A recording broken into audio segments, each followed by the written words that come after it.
Social and emotional development. The psychosocial theory of Erikson. Erikson was a 20th century neo-Freudian psychologist who accepted many of the central tenets of Freudian theory but added his own ideas and beliefs. He was best known for his famous theory of psychosocial development and the concept of the identity crisis. His theory of psychosocial development is centered on what is known as the epigenetic principle, which proposes that all people go through a series of 8 stages. He contended that each stage of life has its own psychosocial task, a crisis that needs resolution. Each of these 8 stages is a polarity, with a positive pole representing successful development at that stage and a negative pole representing unsuccessful development. Here is an overview of each stage. Number 1. Trust versus mistrust. This happens between 0 to 2 years old. If a child's physical and emotional needs are met, he learns to trust his environment. If not, he will become fearful and mistrust the people and objects around him. Autonomy versus shame and doubt. In the 2nd and 3rd years, when children learn to walk, talk, and do things for themselves, parental encouragement and consistency in discipline can help the child develop autonomy and independence. But if parents are overprotective, are inconsistent in their disciplinary techniques, or show disapproval when child does things on her own, she will become doubtful and ashamed of herself. 3. Initiative versus guilt. 4 to 5 years old.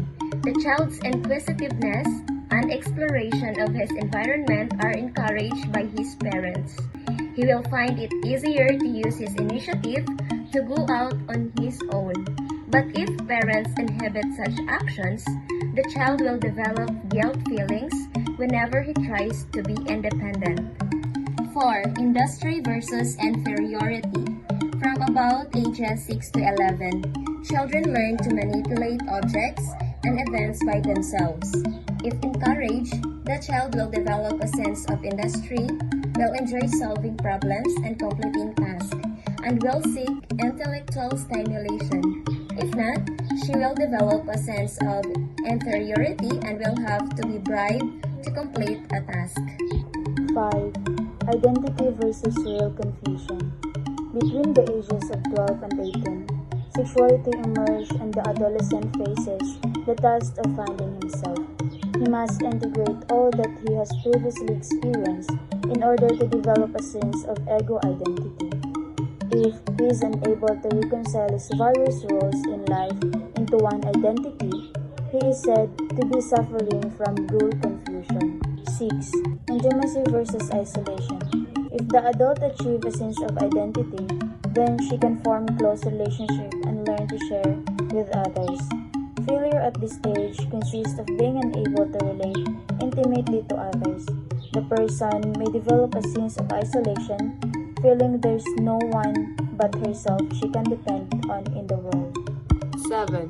Generativity versus self-absorption. By middle age, the individual must have taken a stand toward the world, the future, and his readiness to contribute to it. Generativity is the ability to look outside oneself and be concerned with other people. The generative individual is productive and happy.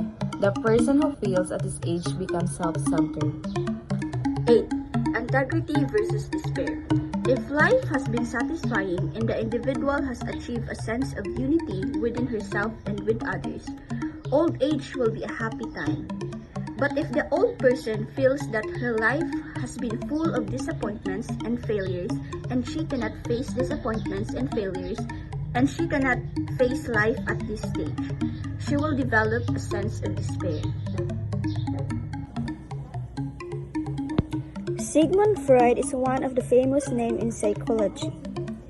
His psychoanalytic theory formed the basis for many current psychoanalytic theories. Freud was the first to discuss the unconscious mind and its role in human behavior. Freud believed that there were 3 levels of consciousness. First is the unconscious mind. which exist outside of your awareness of all time. Or these are the things that we are not aware of. Next is preconscious mind, which includes all information that you are not currently aware of, but you can be recalled. Last, the conscious mind. Conscious mind is your current state of awareness, or the things that you are aware of. These are the thoughts and feelings that a person is aware of having any one time. Freud believed that there is a structure of personality, the id, ego, and superego. First is id, followed by ego, and last is superego. Id is our pleasure principle, the biological component of the personality that includes our instinct. It is the idea that all of our needs should be met as the fulfillment or satisfaction of our desires or needs in life. Psychoanalytic theory identifies the ego as a part of the human personality, experiencing the self or I, and in contact with the external world through perception. It coexists with the id and superego, as proposed by Sigmund Freud. The ego serves as the integrator of the outer and inner worlds, or the reality principle, providing continuity and consistency to behavior. It is not coextensive with the body or personality, and it can change during the course of a person's life, especially in times of danger or disease. It is in charge of remembering, assessment, planning, and social, physical world response. Superego. In the psychoanalytic theory of Sigmund Freud, the latest developing of three agencies with the id and ego of the human personality, the superego is the ethical component of the personality and provides the moral standards by which the ego operates. The superego's criticism, prohibitions, and inhibitions form a person's conscience, and its positive aspiration and ideals represent one's idealized self-image, or ego ideal. When you resist your deepest desires, the superego could make you feel good about yourself. The urge for a woman to take office supplies from her place of employment is one example of the superego. Her superego, on the other hand, resists this impulse by emphasizing how improper such actions are. Conclusion. To put it straightforwardly, Sigmund Freud's theory contends that unconscious urges, memories, and thoughts shape behavior in people.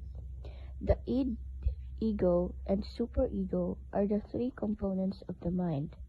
According to this theory, the three agencies that comprise your personality are the id, ego, and superego. The id functions completely subconsciously, whereas the ego functions within the conscious mind. The superego is controlled by morality and social norms.